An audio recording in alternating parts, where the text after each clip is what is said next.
What's up, y'all? My name's Mr. Bruce, and today we're going to be deep diving into not one, but three of the very best true crime cases. Each one of these cases is absolutely bizarre in its own right, and each one of these cases has uniquely disturbing backstories, full of twists and hooks. So this is one you're not going to want to miss. But before we break into the cases, if you're a fan of dark storytelling or true crime, then I want you to go ahead and consider hitting the like button and subscribing right now, because that's what we do. And with that, buckle up, because it's going to be a bumpy ride.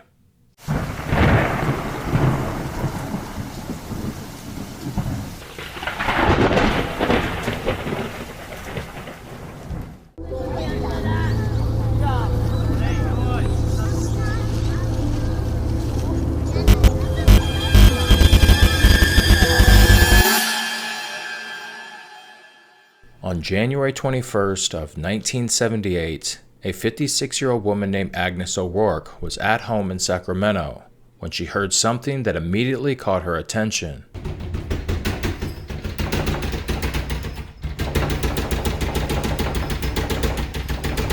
The sound of her front doorknob rattling violently from someone trying to open it. She went to investigate, and on the other side was a man she didn't know. The door was locked, and for whatever reason, that was enough.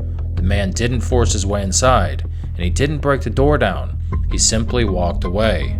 That might sound like a strange detail in an otherwise forgettable attempted break-in, but it would later become one of the most disturbing details about this case. The suspect seemed to believe that a locked door meant that he wasn't invited. An unlocked door, however, was something else entirely, a clear invitation. The following day, that very same suspect tried to enter another Sacramento home. This time, the door was unlocked. Luckily, the residents were not home. He went through the house, stole personal belongings, and vandalized an infant's bed. The homeowners unexpectedly came home as the perpetrator was still there, and he fled through a window. At this point, these incidents didn't look like anything out of the ordinary aside from petty crime and burglaries. And Sacramento police had no reason to believe that the man wandering through unlocked doors was about to become one of the most horrifying killers in the city's history, because the man wasn't simply breaking into homes. He was testing them. But what they didn't know at the time was that the perpetrator had already escalated his crimes from burglary into murder just a few weeks prior. On the 29th of December 1977, 51-year-old Ambrose Griffin was outside of his Sacramento home when a car passed by. A gunman inside the car fired a .22 caliber pistol. One of the bullets struck Griffin in the chest, killing him. The act appeared to be a completely random drive-by shooting. There was no obvious connection between Griffin and his killer, and police had no idea that the man responsible would soon abandon the distance of a drive-by and begin a heinous murder spree of the likes that the city had never seen. About a month later, on the 23rd of January, he entered the home of 22-year-old Teresa Wallen through an unlocked door. Teresa was 3 months pregnant. She had been taking out the trash when the perpetrator encountered her. He shot her, killing her inside of her own home. But what happened afterwards was so disturbing that most of the investigators from the time period remember it as one of the most gruesome crimes of their careers. If the break-ins for the killers were testing the boundaries, then Teresa Wallen was the moment those boundaries disappeared. Chase mutilated her body, drained it of blood, and then took it with him. And this is where the bizarre delusions inside of his mind began to intersect with his crimes. That man was Richard Chase. For years, Chase had been consumed by the belief that something was physically wrong with his body. He believed his blood was being poisoned, that his heart was shrinking or malfunctioning, and that he needed blood to survive. A few years prior, in 1973, Chase first entered psychiatric care after presenting extreme physical delusions. He was diagnosed with paranoid schizophrenia. By 1976, Chase's delusions had become so severe that he was convinced something was physically wrong with his blood. After injecting rabbit blood directly into his veins, he was involuntarily committed to a psychiatric hospital. While he was there, staff discovered that he had been killing animals and drinking their blood, behavior that fit directly into his increasingly bizarre belief that he needed blood to keep his own body functioning. Despite all this, Chase was deemed not a threat to society, and eventually he was released to his mother's care. His mother would eventually take him off of his medication, and over the following year, his delusions continued to worsen. And within a few weeks, Chase would begin the killing spree that earned him the infamy and the nickname of the Vampire of Sacramento. Just 4 days after Teresa's murder, while investigators were still trying to make sense of the scene, on January 27th, Chase walked into another unlocked home belonging to the McArthur family. Inside it was a 38-year-old mother named Evelyn, her 6-year-old son named Jason, and her 22-month-old nephew named David Ferrara, as well as Evelyn's 52-year-old friend named Daniel Meredith. And what Chase did to them in that home would shake detectives to their core. Once inside, he encountered the family friend named Daniel. He shot him in the head, killing him instantly. Evelyn was also shot in the head. He dragged her body into the living room and subjected her to horrific mutilation, with signs of assaulting as well as cannibalism. He also drained her body of blood into a container to take with him for drinking. Her 6-year-old son Jason was also killed, and David, the 22-month-old nephew, was taken from the house. The scene was so horrifying that investigators initially weren't even certain whether the missing toddler was still alive. At this point, investigators were still struggling to put all the pieces together. They had connected this crime to Teresa's murder from the day prior because of the similarities, but they didn't have a name to go with it. The evidence that they did have was a bloody palm print and bloody footprints, but computerized fingerprinting was not yet a thing. Another piece was the victim Daniel Meredith's car. It was missing. They found the red station wagon abandoned nearby, with the doors open and the keys still in the ignition. With a spree of 6 murders inside the span of a month, and 5 occurring in the last 2 days, one could expect the pattern would continue. With detectives on the back foot, they needed a little bit of luck. That breakthrough would come from a woman named Nancy Holden, who went to high school with Richard Chase. The day after the murder, she just happened to encounter him at a shopping center. She initially didn't recognize him because of how emaciated and disheveled he looked, until he approached her and asked her something random. She realized who he was and noticed the blood on him, as well as the yellowish crust around his lips. When he asked her for a ride, she abruptly refused and locked the doors. Nancy then went to police, and police cross-referenced Richard Chase against the DMV records, discovering that he only lived a block away from where Daniel Meredith's station wagon had been abandoned. That gave them their suspect. At 5:40 p.m. on January 28th, only 1 day after the massacre, 3 detectives went to Chase's apartment to question him. Chase wouldn't open the door, and he refused to let them inside. So they played a little trick. They pretended like they were leaving, and 2 officers positioned themselves right to the side of the door just outside of sight. Chase eventually came outside, and he was holding a box of blood-soaked rags. When they moved in to arrest him, Chase tried to run, and they briefly struggled before finally subduing him. And what they found on Richard Chase's person is downright horrifying. The box of blood-soaked rags, a green plastic bucket, a diaper pin, and pieces of infant David Ferrara's brain.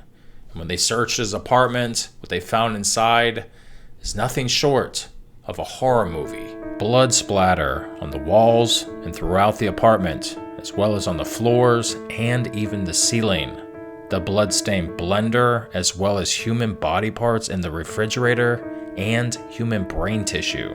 Richard Chase had killed 6 people in the span of a month, with the majority of the violence compressed into only a few short days. What had started with the walking in through unlocked doors ended with one of the shortest and most violent murder sprees in American criminal history.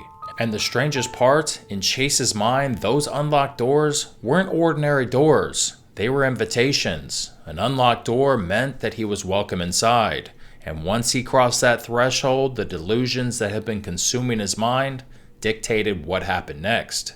By the time police finally caught him, he had mutilated bodies, consumed human flesh, and drank the blood of his victims in an attempt to keep his own body alive. It was this bizarre combination of murder, blood drinking, and extreme psychosis that would give Richard Chase the name that he would be remembered forever: the Vampire of Sacramento.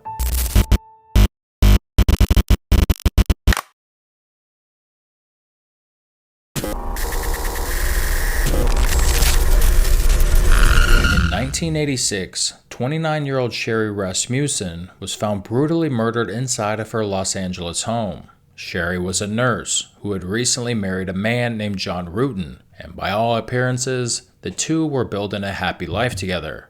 But when police arrived at her home, the scene suggested something had gone horribly wrong. Sherri had been beaten and shot, and there were signs of a struggle. A broken window created the appearance that someone had broken into the house. Stereo equipment had been stacked near the stairs, suggesting that the intruder had been interrupted while trying to steal it. But among the items reported missing was something much stranger: Sherri's marriage certificate. At first, police believed she may have been the victim of a burglary that had turned deadly. Other evidence included a bloodstain that was shaped like a thumbprint on one of the pieces of equipment. The blood was Sherri's, but there wasn't an identified fingerprint underneath it, suggesting that whoever touched it may have been wearing a glove. And an even crazier detail: a bloody fingerprint was reportedly visible on the disc player in the stack, but the original investigators never properly collected the player or photographed the print in identifiable fashion. That evidence was effectively lost in the original investigation.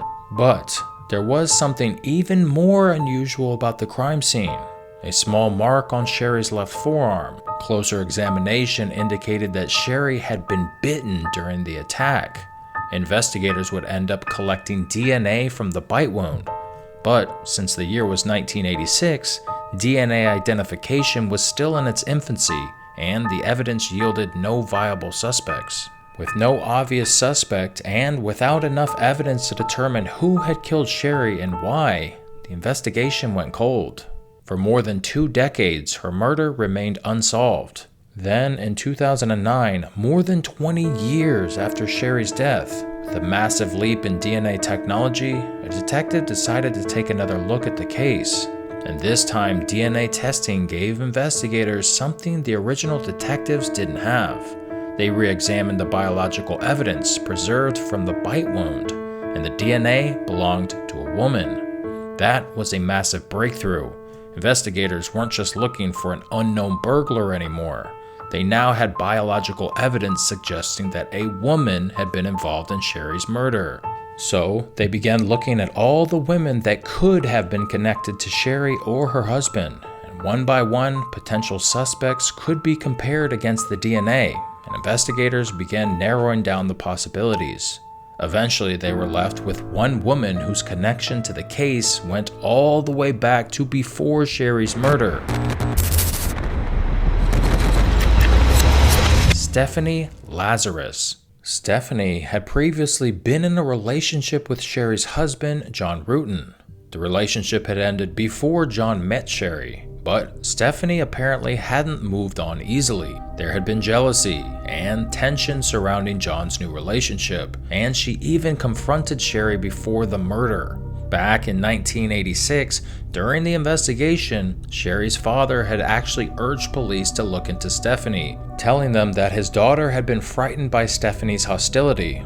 But the original investigators never considered her a serious suspect, and they never even questioned her about the murder. Now, more than 2 decades later, Stephanie was suddenly back in the investigation. However, here's where things start to get a little bit murky. The lead detective on the case, Lau Mayer, disputes the claim entirely made by Sherri's father as well as her husband, saying that he never heard about a girl named Stephanie and he didn't know anything about her. The recorded interviews and transcripts regarding this disappeared from the case file.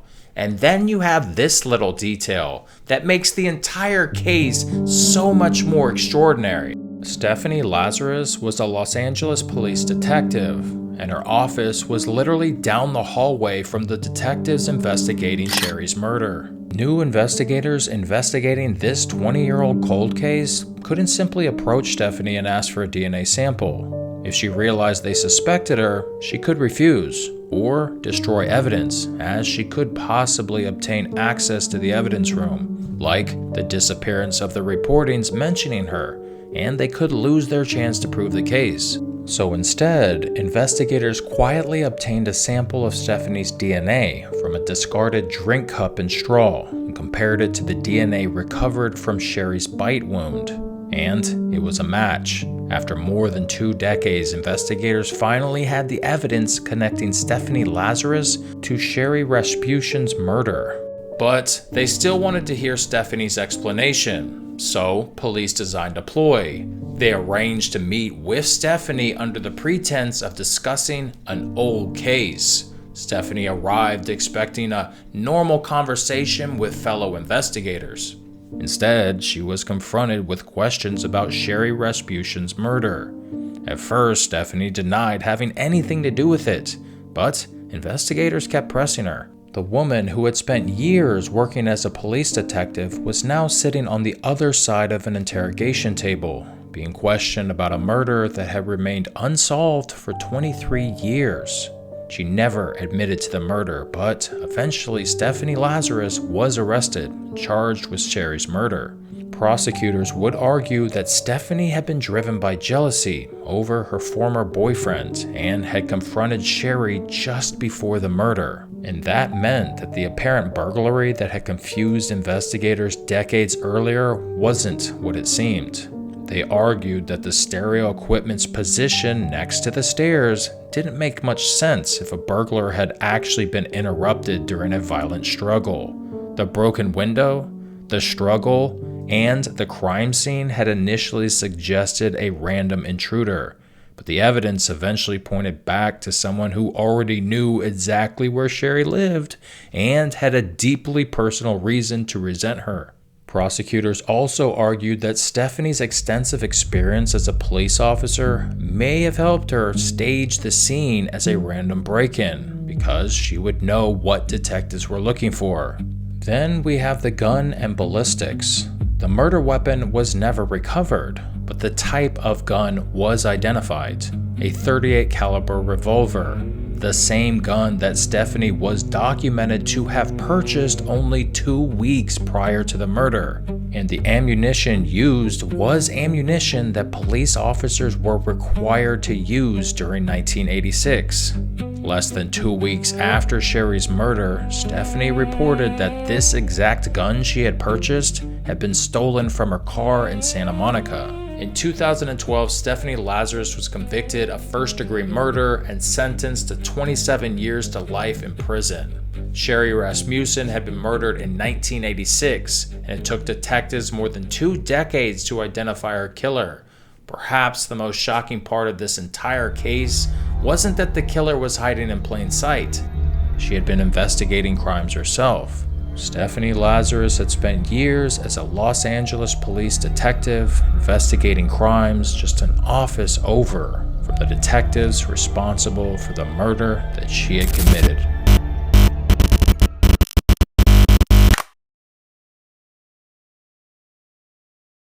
In 2010, a man named Skandaraj Navaratam walked into a building in Toronto's gay village, and he disappeared, never to be seen again.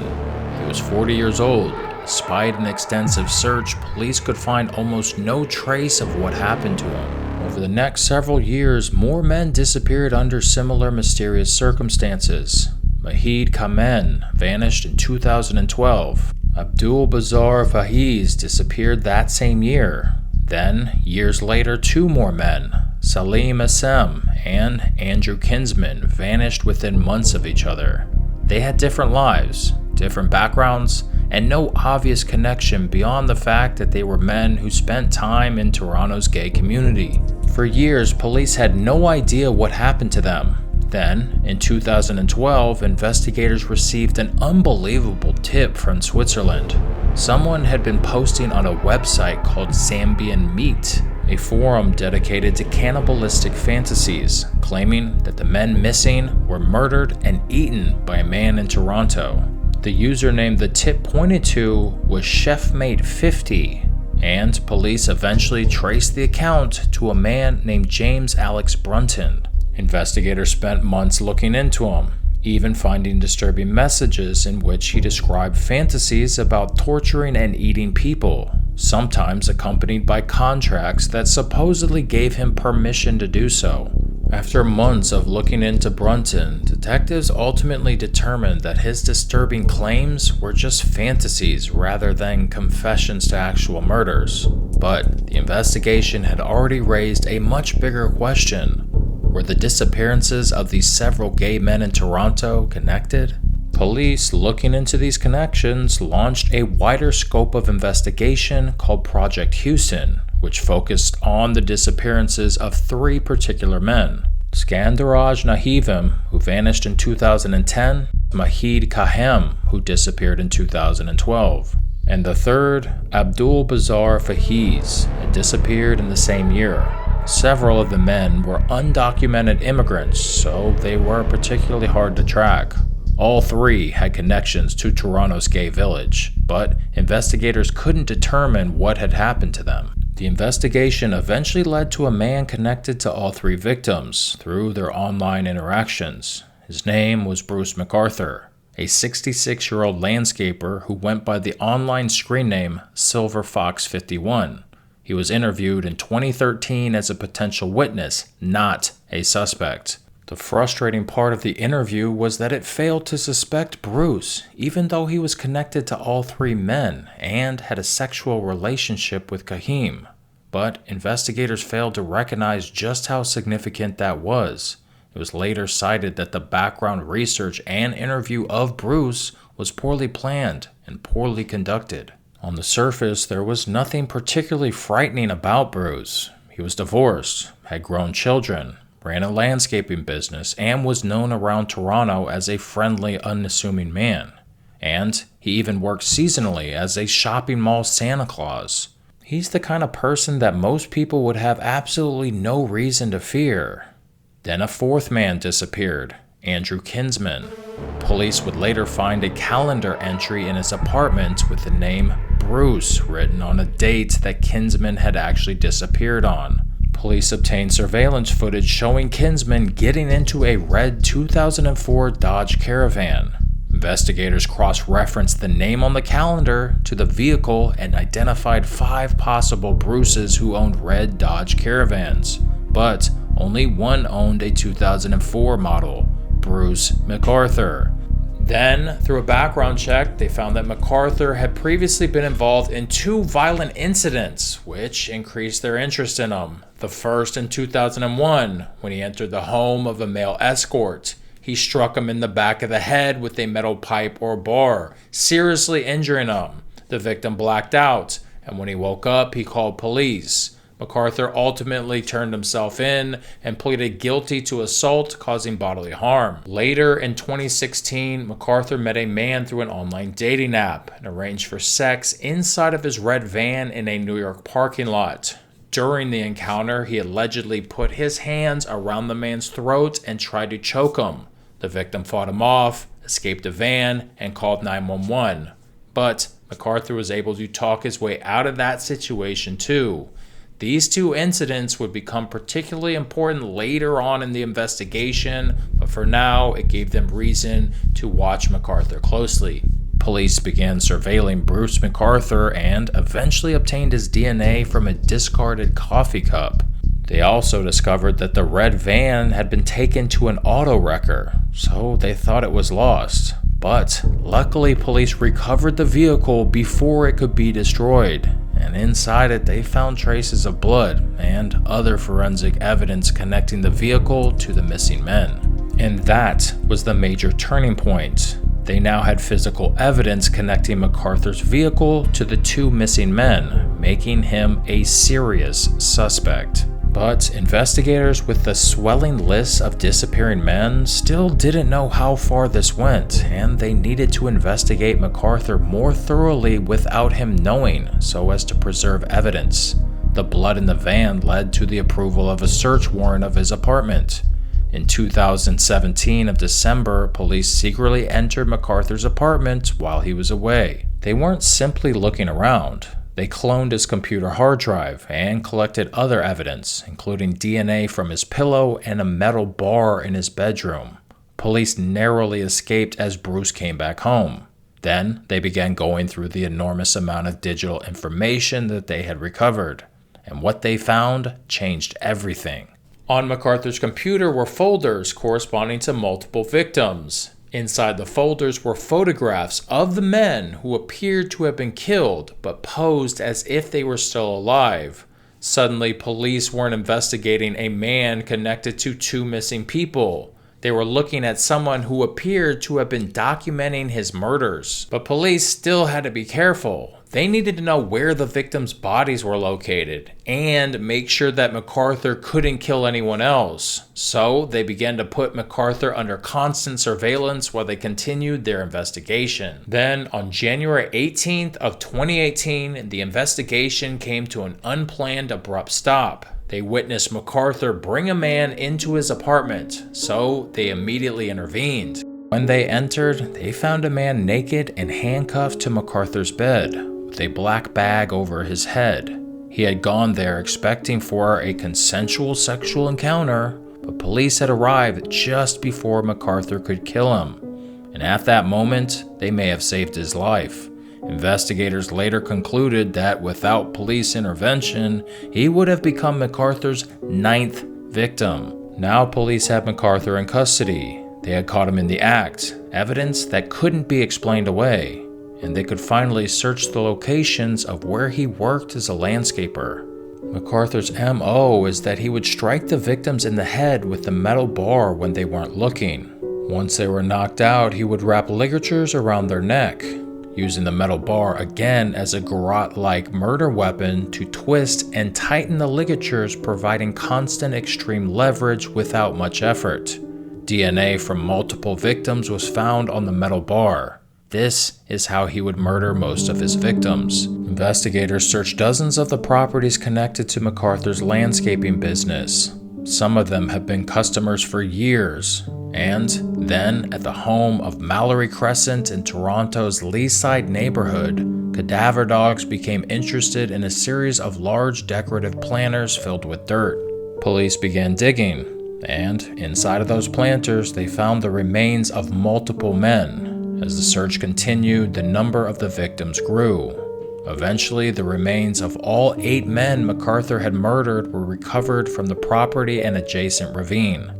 The 66-year-old landscaper who spent years tending gardens for unsuspecting homeowners had been using one of the properties as a place to hide the remains of his victims. Bruce McArthur ultimately pleaded guilty to 8 counts of first-degree murder. And perhaps the most disturbing part of the case isn't that Bruce McArthur killed 8 men. It's how ordinary that he seemed. He was a landscaper, a grandfather, a familiar face in his neighborhood, a man that even dressed up as Santa Claus for children.